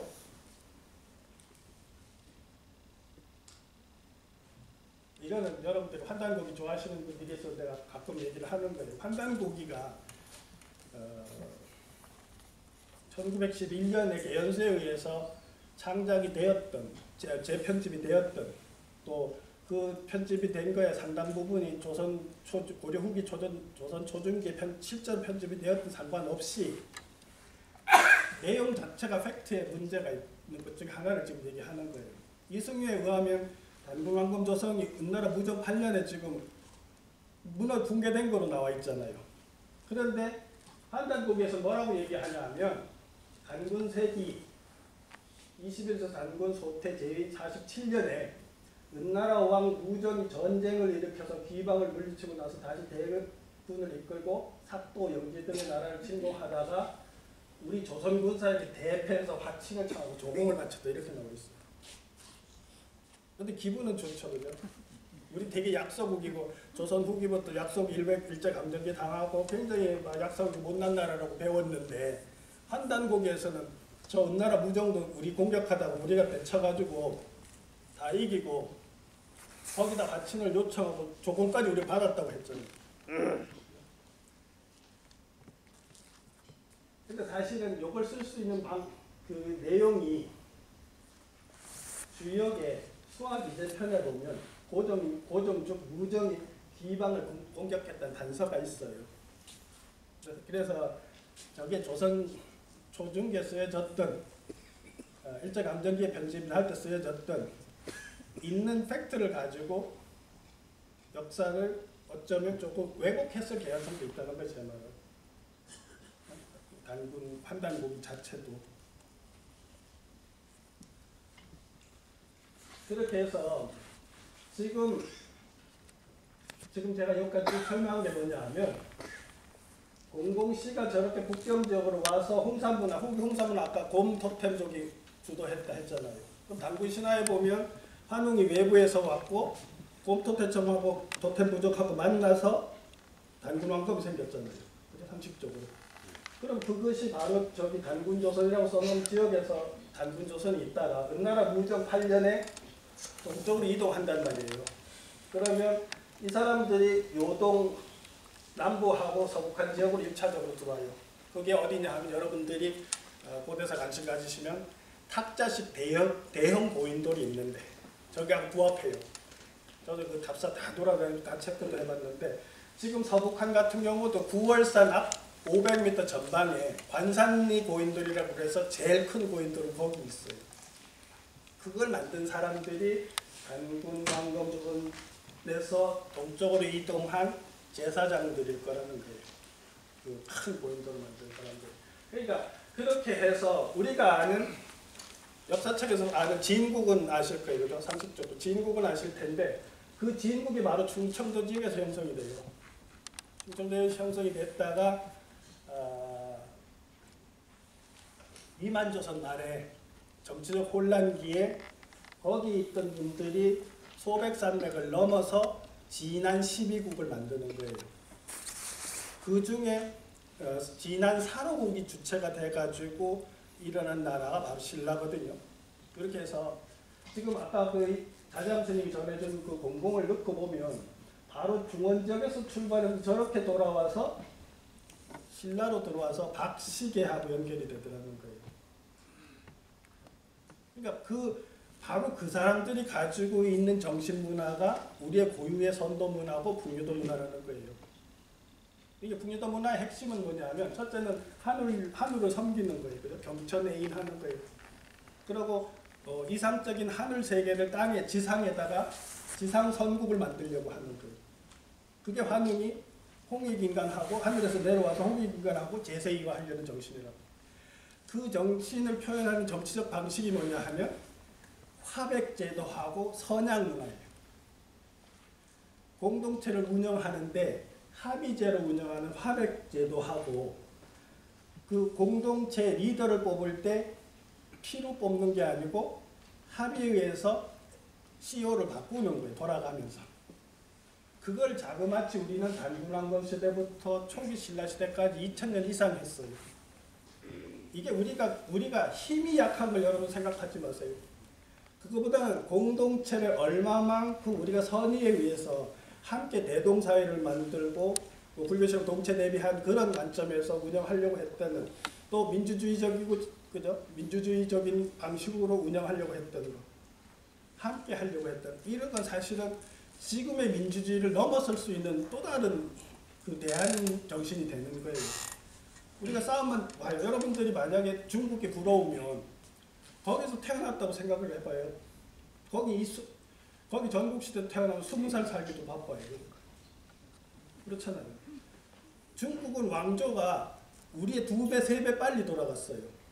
그 혁명기 때마다 우리 다 죽었을 거예요, 거기서. 그러니까 그 힘을 부러워하지 할 필요가 없다니까요. 그렇기 때문에 우리 이쪽 사람들은 다 지도자가, 그죠? 선의에 의해서 움직였기 때문에 천수를 할 수 있었어요. 그게 또 다른 시각에서 보면 이쪽에 사는 사람도 훨씬 더 행복한 거예요. 그러니까 우리는 자꾸 힘을 생각해서 그러는 거예요. 근데 그걸 문명 발달사를 보면 그래 힘의 과정을 겪었지만 지금 제가 얘기하고 싶은 거는 미래에는 다시 그 정신을 회복하면 민주주의의 모순을 극복할 수 있다는 거예요. 시스템 민주주의가 아니고, 그죠? 시스템 민주주의 플러스 의식에 의한 엘리트 층들이 배려하고 군림하지 않고 함께하고 공존하려고 하는 그런 선의의 정신을 가진 사람들이 공동체를 운영하면 지금의 민주주의 모순도 극복할 수 있다는 거예요. 환경 문제도 상당히 많이 극복할 수가 있어요. 그러니까 우리가 그만큼 좋은 DNA, 문화적 DNA를 가지고 있었다는 거예요. 그게 우리 풍리 정신이라는 거예요. 근데 그게 공동에 의해 가지고 이렇게 내려왔죠. 그러면 그 다음에 이제 아도기라조를 보면 그러니까 지금 우리가 기본적으로 누군지를 이제 밝혔잖아요. 아도기라조에 보면 아도가 이제 고구려 사람이잖아요. 고구려 사람인데 신라로 내려오는 과정에 이제 전설 같은 얘기가 있는데 거기에 보면 어머니가 얘기를 하는 거예요. 네가 신라로 가라. 거기는 원래 옛날에 부처님이 사시던 땅이다. 지금은 불교가 없지만 300개월, 3000개월인가 뭐 지나면 불교가 번역기도 하면 보내면서 하는데 거기 가면 7절터가 있던 게 전세에. 그때 보면 쭉 7개가 있는데 첫째가 뭐냐면 금교 동쪽에 있는 천경림이라고 나와요. 천경림이라고 나오는데 시간이 많지 않으니까 그냥 넘어가면 일단 전불 7처가람이라고 있는데 그 첫째가 천경림이라고 했어요. 그런데 이 이제 7절터에 대해서 여러분 잘 아시는 뭐 이기백 교수나 최광식 교수 같은 경우도 뭐라고 얘기하냐면 저거는 절터가 아니고 이전 단계 신라인들의 소도였다 이렇게 논문에 나와있던 소도였다고 표현이 그렇게 해요. 이기백 선생 논문에도 최광식도 그러고 소도였다는 거죠. 그러면 천경림이라는 게 있고 그게 불교가 들어오기 전에 사라발에 사는 사람들의 종교적 센터인 소도였다는 거예요. 지금 그렇게 그걸 기억하시고 보면 그 소도에 대한 기록이 여러 책에 있는데 지금 보면 후한서, 삼국지, 진서, 통전 이런 데 있어요. 그런데 대표적으로 삼국지 비사 한전에 그 소도를 어떻게 설명했느냐 하면 귀신을 믿음으로 구읍에서는 각기 한 사람을 뽑아 전신에 대한 제사를 주관하게 했는데 이 사람을 천군이라고 그럽니다. 이거 천군은 단군인데 중국식 표기로 천군으로 바꿔놓은 거예요. 저 천군이 바로 단군이거든요. 이들 여러 나라에는 각 별음이 있는데 소도라고 한다. 그런데 소도에는 큰 나무를 세우고 거기에 방울과 북을 매달아 놓고 귀신을 섬긴다 이렇게 돼 있어요. 저기 삼국지 한전에 규정된 소도예요. 근데 지금 우리 학자들이 천경님을 소도라고 봤죠?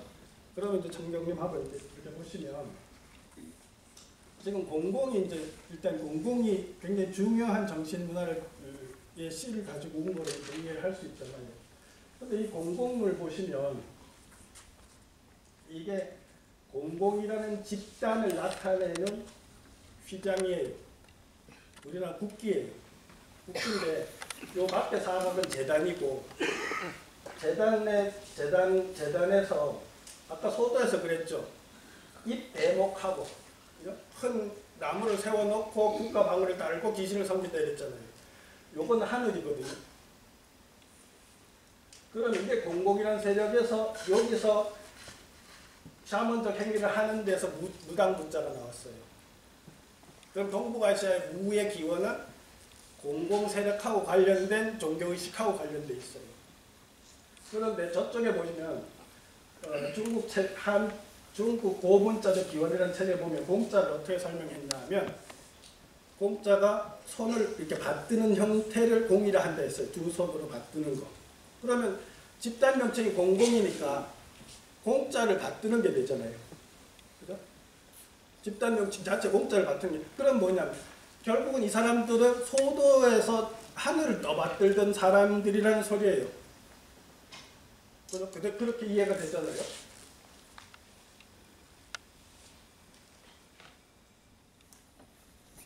그래서 이 사람들이 사실은 짧아서 설명은 다 못 드리지만 적어도 동북아시아의 샤먼 문화의 중심적인 사회체계를 가지고 있고 자기네들이 세력이 가장 강력했기 때문에 그 문화의 중심에 있던 사람들이라는 거예요. 이 사람들이. 그래서 우리가 고유선도라는 것이 사실은 그런 관점에 있었기 때문에 중국 도교보다도 빠른 기원을 가지고 있다고 주장할 수 있는 그 근거가 생기는 거예요. 이거는 책에 자료에 있는 내용이고요. 보면 이 공공 세력들이 공자의 중심에서 하늘을 섬기던 우리로 하면 하나님, 질성님, 북극성이 나중에 중국에서 철학화되고 종교화될 때 나오는 개념들이 태일신, 태울신, 그죠? 원시천전, 옥황상제, 천황대제 이런 것들이 사실 다 공공이란 집단이 신석기 말에 소도에다가 나무를 세워놓고 하늘을 섬기던 문화의 하늘님에 대한 표현에 변형된 표현들입니다. 그러니까 동북아시아의 모든 하느님의 가장 원형적인 거는 결국은 공공이 가지고 있었던 거예요. 우리가 단군 신화의 환인 거예요. 환인 하나님이 동북아 전체의 태일신, 태울신, 천황대제 뭐 이런 옥황상제, 원시천전의 가장 원형이라는 거 있잖아 지금. 이걸 또 설명할 수 있는 게 뭐냐면 왼쪽에 보시면 이게 갑골문에서 무당 무자를 표현하는 건데 그리고 두 번째 가운데 있는 건 점 칠 때 점 보통 보고 주역하시는 공부하시는 분 점대 있잖아요. 통에다 넣고 막 흔들잖아요. 그죠? 서점을 칠 때 그걸 표현한 거예요. 점대 서자를. 그런데 우리 고조선 청동기를 보세요. 왼쪽에 있는 걸 보면 저거를 잠대에다 십자로 꽂으면 그죠? 십자로 꽂으면 왼쪽에 무자가 되죠. 그죠? 점대 서자 가운데 하고 같잖아요. 저걸 저 청동기를 이렇게 십자로 꽂으면 잠대에다가. 그런데 그 청동기 8주령에도 보면 가운데 십자로 돼 있죠. 갑골문에 보면 저렇게 십자가 돼 있는 게 원래 칠자예요. 무슨 소리냐면 하늘의 중심이 북극성으로 해서 중심이 저렇게 십자로 표현됐던 거예요. 이게 저거를 지금 고고학자들은 자꾸 저거를 태양망이라고 생각하는 분들도 많은데 제가 보면 그게 아니고 하늘의 중심으로 해서 사방 팔방으로 생명과 에너지가 파생되는 그걸 원리를 설명하는 그 샤먼들의 무구로 봐야 된다고 생각을 하는 거거든요. 그러면 천경님이 소도였고 그것이 공공의 문화하고 연결되는데 천경님이 한자 그대로 하면 하늘 거울이 비추는 데잖아요. 하늘 거울이 비추는 데잖아요. 천경님이.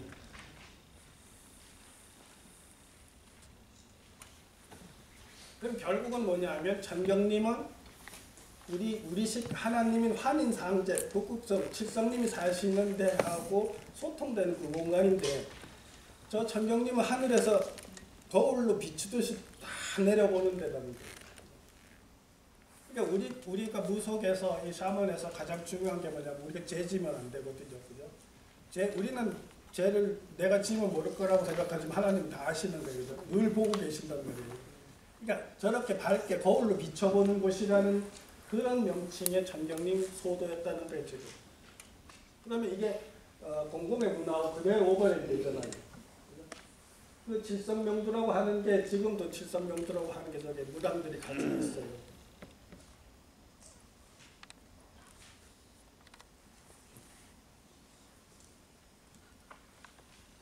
이게 저쪽에 보면 1970년대 서울에 그 산불제석하고 칠성도인데 산불제석은 불교하고 습법된 하나님이고 칠성님은 우리식 하나님이거든요.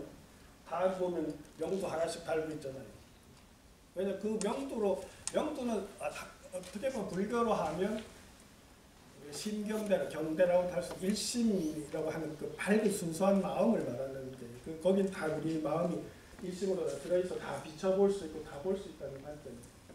우리가 이 청동기 거울을 이렇게 계속 고조서부터 만들어 왔잖아요. 이 문화 자체가 다 이렇게 연결이 된다는 거죠. 그럼 아도본비에 보면 그 아도가 내려와서 이주왕 3년에 내려와서 성국공주가 병이 났는데 무당들을 데려다가 아무리 치료해도 효험이 없는 거예요. 그렇게 해서 의원을 구하게 하니까 아도가 대궐로 들어가서 공주의 병을 고쳐줬어요.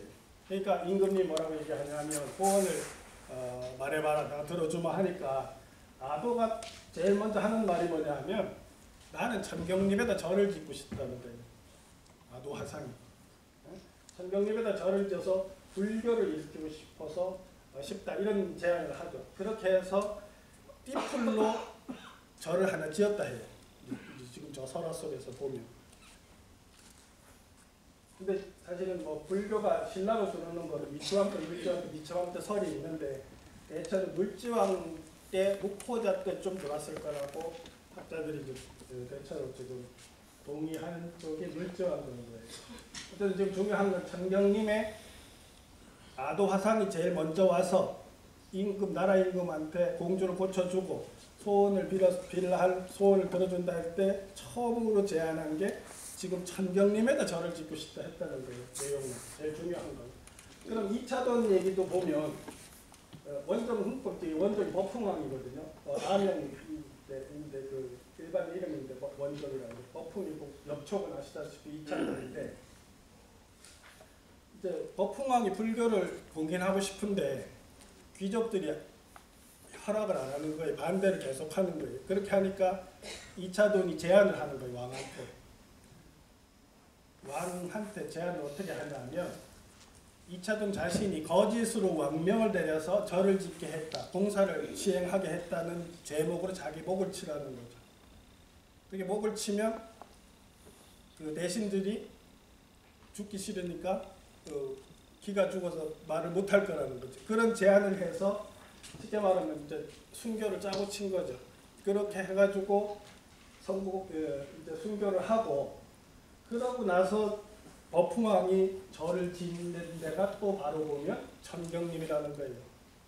이게 뭐냐면 1차 시도도 천경님에다 하고 싶었고 2차도 순교 때도 또 천경님에다 절을 짓는 거예요. 그러니까 장경림이라는 것이 불교 이전 설화벌에서 가장 중요한 신성 공간이었다는 걸 알 수가 있는 거예요. 그게 바로 진인들의 종교문화 시설이었다는 걸 제가 지금 말씀드리고 싶은 거는. 그럼 이제 세 가지 정도 이제 얘기가 됐죠. 그 다음에 미륵서나 미신앙조를 보면 어떻게 되어 있냐면 전통신앙의 제장이었던 소도 천경림의 이제 흥륜사가 들어서게 되는데 이게 결국은 전통신앙하고 불교가 습합되는 과정을 보여주겠습니다. 이게 섞이는 과정을 보여주는 거예요. 그런데 흥륜사 법당을 짓고 나서 처음으로 모시는 불교의 상징적인 부처가 누구냐 하면 바로 미륵부처를 모셔요. 미륵부처를 모시는데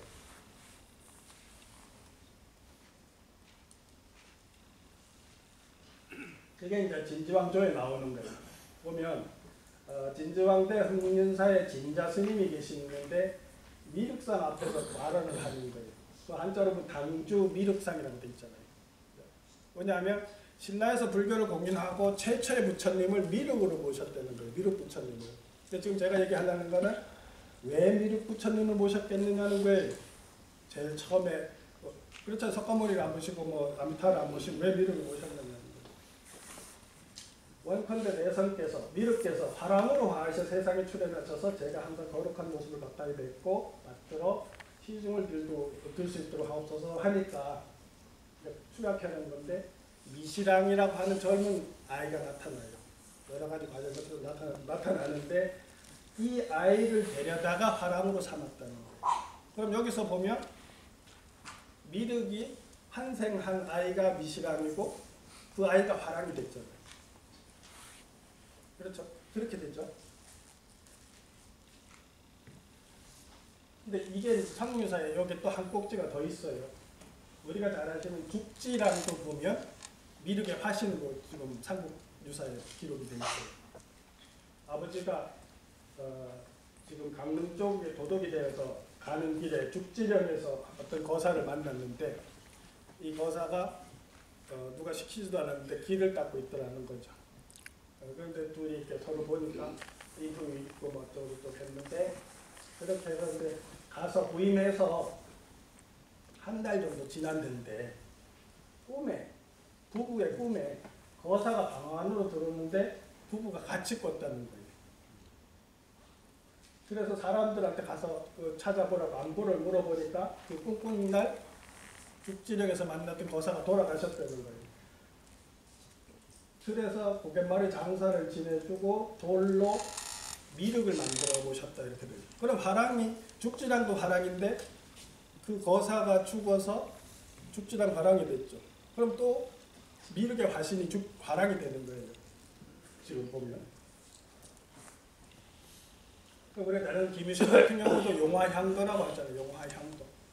아시다시피 용화향도는 미륵 하생경에 나오는 얘기인데 우리가 뭐 95억 6천만 년이니까 지나고 나면 미륵세상이 되는데 그때 미륵이 도솔천에 계시다가 하강을 하셔서 재산집에 하강을 하셔가지고 환생을 하셔서 공부를 해서 깨달아서 용화소 밑에서 3번 설법을 하면 온 세계 사람들이 다 깨닫는다 그런 얘기거든요. 1회당 50몇 억씩 아니 90몇 억씩 깨달으니까 인구가 지금 우리 70몇 억인데 지금 저기 보면 다 합치면 390이 한 270, 80억 돼요. 그 미륵 하생경에 3회해서 인류를 다 깨치게 만드는 그 숫자가 한 270, 80억 되는데 보면 그러면 결국 미륵이라는 분은 도솔천에 계시다가 내려와서 환생해서 이 세상을 극락정토로 만들려고 하는 운동을 하는 구세주거든요. 미륵이라는 게. 그 미륵의 화신이 지금 화랑이라고 얘기하고 있는데 결국은 그렇게 되면 풍류도의 미륵인 화능을 대신해서 불교의 미륵이 그 역할을 하게 되는 거라는 거예요. 뭐냐면 소도라는 그 자체가 단군 신화의 구조에 의하면 그렇잖아요. 입 대목한 이게 뭐냐면 하늘을 오르내리는 사다리라고 하는 상징성을 가지고 있어요. 그러면 하능이 하늘세계에서 사다리를 타고 그 신단수로 내려와서 하늘의 세상을 땅에다 만들기 위한 뜻을 가지고 내려오셔서 홍익인간하고 제세인간하는 활동을 하시잖아요. 이게 구세주가 하는 행동이잖아요. 그거하고 똑같은 게 지금 도솔천에서 내려와서 환생해서 극락정토를 만들려고 미륵이 내려와서 그 화신이 화랑이라는 거예요. 지금 신라에서. 그러면 진안인들이 가지고 있었던 소도에서 가지고 있었던 정신문화가 공공하고 연결되면서 단위신화 의식하고 다 연결이 되고, 그죠?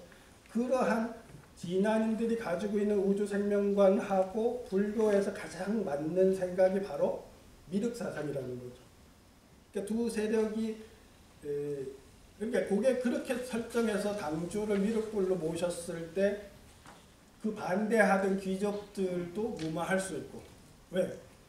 환웅이 하든 홍익인간 제세하든 자기들 조상들이 하던 종교적 의식을 이름만 바뀌었지 미륵이 그대로 하는 거예요. 그죠? 화랑들이 그대로 하는 거예요. 그럼 결국은 화랑이라는 것은 환웅이 하던 역할을 대행하는 거란 말이에요. 그렇게 습합이 됐더라는 거예요. 근데 그런 걸 가르쳐 줄 수 있는 정보가 바로 삼국유사에 있더라는 거죠. 삼국유사가 없으면 이렇게 해서 진안인들이 가지고 있고 단구만금이 가지고 있었던 정신문화가 뭔지, 그들이 가지고 우주 생명관이 뭔지 이걸 이해를 못할 뻔했다는 거예요. 그러니까 이련 스님이 이런 자료를 남겨줬기 때문에 우리가 그야말로 1000년이 지나서 다시 우리 사상의 원형이 뭔지를 복원할 수 있다는 거예요. 그런 면에 삼국유사는 굉장히 큰 역할을 하고 이련 스님들이 중요한 역할을 하셨다는 거예요.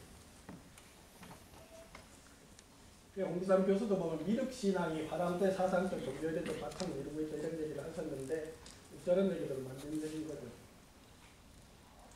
그래서 풍류도를 따르는 화랑은 결국은 환웅의 역할을 수행하는 행자들이라는 걸 제가 그렇게 해석할 수 있다는 거예요. 제가 쓴 거니까 문장을 읽으면서 볼게요. 소도의 천경님은 하늘세계와 통하는 곳으로 단군 신화에서 환인이 계시는 천상세계와 연결되어 있던 곳인데, 그곳에서 환웅은 어리석은 사람이 사는 이 세상을 천상계와 같은 지상삼국을 이루고자 하는 열망을 가지고 하강했고, 원리 세상을 이롭게 하고자 하는 환웅의 열망을 가지고 도솔천에서 하강한 미륵이 바로 화랑이었다는 거예요. 그러면 전통신앙의 구세주하고 불교신앙의 구세주가 절묘한 공간에서 합체돼서 하나가 됐더라는 거예요. 그러니까 결국은 환웅이 곧 미륵이고 미륵의 화신이 곧 화랑, 이런 논리가 전개가 된다는 거죠. 그러니까 화랑은 환웅에 놓인 풍류도를 실천하는 미륵보살의 화신이다, 이렇게 규정할 수가 있다는 거죠.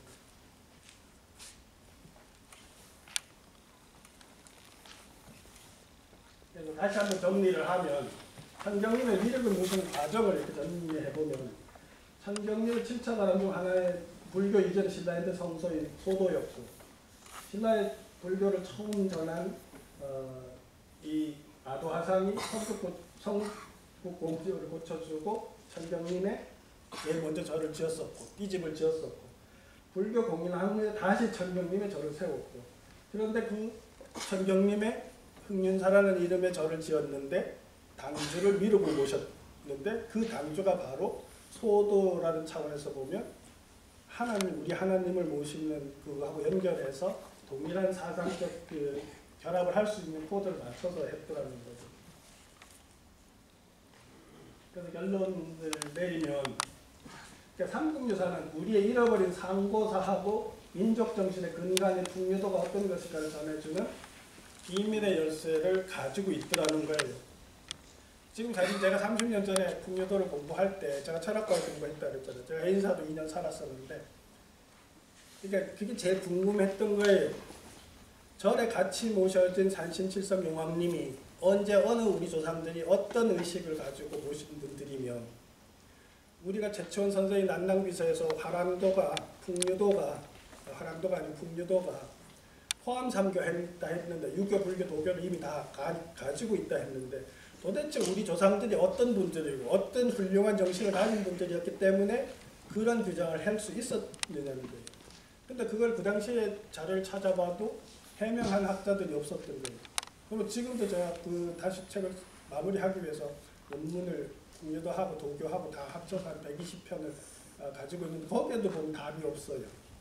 근데 지금 말씀 오늘 드렸듯이 그 해답의 비밀이 바로 삼국유사에 들어있었다는 거예요. 감춰져, 이 코드가 감춰져 있었던 거죠. 그러니까 지금 제가 상고사를 공부하고 연결시켜서 그 비밀의 코드들 하나하나 퍼즐을 맞춰보니까 아, 그럼 북유도의 핵심 사상이 뭐고 화랑이 추구했던 게 뭐고 이렇게 다 나오잖아요. 답이 나오잖아요. 사실 그거 말고도 저들이 가지고 있었던 종교 문화가 뭔지 하는 것도 다른 삼국유사 코드들에 숨어 있어요.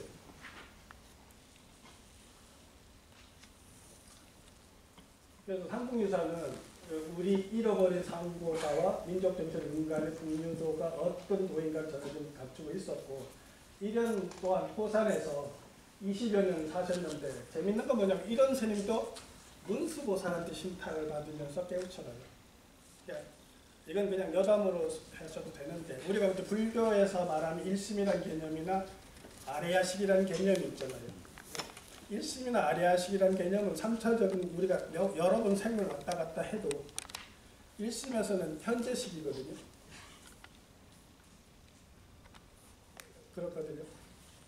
그리고 아레야식에는 그런 기억들이 다 장식으로 숨어 들어있는 거예요. 연기적으로 어떻게 움직였든지. 그러니까 결국 보면 이제 전 조표는 뭐냐면, 그러니까 자장, 이제 우리가 불교를 했을 때 석가모니가 깨닫고 석가모니 지혜가 문수고 고연은 행원인데, 지혜인 밝은 눈을 가진 지혜가, 지혜의 보살이 자장하고 연결이 되어 있고, 거기서 준 정보가 또 많은 세월이 지나서 똑같은 문수의 신탁을 받아서 깨우쳐가는 이련 스님이 또 이 큰 일을 하셨다는 거예요. 맥락력이에요. 그렇게 해놨는데 또 조선의 선비들은 또 황탕하고 개탄하고 말도 안 되는 소리라고 다 거부를 했잖아요. 그죠? 그게 지금에 와서야 저처럼 멍청한 놈이 그걸 믿어가지고 저 두 문장을 믿어서 저 30년을 바친 거예요. 아까 말한 그 자장스님 신탁 받은 거에 미쳐가지고 제가 30에 이걸 포기하고 공부를 한 사람이에요. 그렇게 해서 30년을 해보니까 그 비밀로 전수된 북유정신과 민족의 뿌리가 어느 정도 드러나더라는 말이죠. 그러니까 저는 그래, 통일시대라는 게 정말 참 자주 역사를 아는 분들 하고, 상고사부터 해서. 그 다음에 정신문화는 그것도 우리 조상들이 가지고 있었던 긍정적인 자산들. 아까 말했지 북유정신을 사회로 풀 때는 화백과 선양이었거든요. 그리고 북유정신의 엘리트들은 착취하는 엘리트가 아니고 배려하는 엘리트였어요. 이거를 지금 현대 이 사회의 모순에다 다시 집어넣어서 생각을 해보면 그야말로 세계사적으로 다시 가장 아름다운 공동체를 구성할 수 있는 기본적 그 사유의 바탕을 만들 수 있다는 거예요. 그걸 요청이 아니고 우리가 아까도 말했지만 단군 시대부터만 쳐도 신라 초기까지 2000 몇백 년 동안 그거를 실행을 했던 사람들이에요. 우리 조상님들이. 그런 게 지금 우리 한류의 뿌리에 이런 것도 보면 악의 리듬도 그때 그런 문화에서 뿌리가 있는 거고, 우리가 전 문화도 함께 하는 문화도, 콩도 나눠 먹는 문화도 이런 게 다 옛날에 북유도인들이 다 사회에서 사회화되는 과정에서 그런 철학과 정신을 가르쳤기 때문에 우리가 그런 잠재적인 의식을 아직도 지구상에서 누구보다도 더 많이 가지고 있는지도 모른다는 거죠. 그러니까 통일시대에는 바로 이런 북유정신이 국가공동체를 이끄는 가장 핵심적인 사유체계로 우리가 복원하고 아이들을 사회화하는 과정에 뭔가 그걸 다시 심어줄 수 있어서 그런 정신을 가진 아이가 정치를 하고, 그런 정신을 가진 아이가 경제를 하고, 그런 정신을 가진 아이가 교육을 한다면 지금 우리가 생각하는 것보다 훨씬 더 좋은 통일조국이 될 거고, 그러면 흔히 여러분들도 가까운 유튜브를 보시면 많은 그 사람들이 통일된 한반도 세계의 뭐 선진국이 되고 뭐 리더가 되고 그런 얘기, 뭐 예언적인 표현을 많이 보셨고 들었을 거예요. 그런 세상이 되려면 바로 이 정신을 되살리면 이 북유정신에는 하나님 생각도 그대로 들어있어요. 여러분들 주기도문 생각해봐요. 주기도문 생각하면 아버지 하나님의 나라가 땅에서 그대로 이루어지길 바라잖아요. 그래서 우리 또 하나님이 세계 완성된 하늘의 이상적인 세상이 땅에서 지상천국이 되길 바라죠. 그대로 돼 있잖아요. 거기다 우리가 최천 선생이 규정했듯이 유교, 불교, 도교를 다 껴안으면 유불도 기독교도 껴안는 문화가 된다는 거예요. 그러면 어떻게 보면 세계 대종교들을 하나의 품에다 합재, 그걸 뭐 풍류도라는 틀을 풍류도를 하나 다 녹여서 하자는 게 아니고 그 의식을 바탕으로 하면 풍류도적인 불교인, 풍류도적인 기독교인, 그죠? 그런 식으로 사회화가 정도가 되기만 해도 통일 대한민국은 굉장히 멋진 나라가 될 수 있다는 거죠. 근데 이런 생각을 저한테 할 수 있게끔 해준 게, 이런 답을 얻을 수 있게 해준 게 바로 이전 스님이라는 거예요. 그러니까 그 유교 엘리트들이 그렇게 황탄하고 대탄하던 그 얘기에 사실은 진실이 들어있었고, 바로 그 진실이 있었기 때문에 우리가 지금 아마 많은 매스컴에서도 그런 것 같아요. 한류의 진짜 원뿌리가 뭐, 한류의 뭐 이 배경이 뭘까, DNA가 뭘까, 이런 많은 고민들 하거든요. 그러면 지금 그 한류 나가는 거 보면 지금 가요 쪽에 보면 막 대단하더라고요. 텔레비전 보고 그러면. 근데 보통 그거는 밑에서 이제 그게 잠재의식이 발동되면서 이제 상황이 벌어지는 거고, 우리는 거기에 맞춰지는 사상적인 토대, 틀 이런 걸 만들어주면 아마 통일시대에는 멋진 그 세상이 오지 않을까 그런 생각을 해보고 여기까지 준비합니다.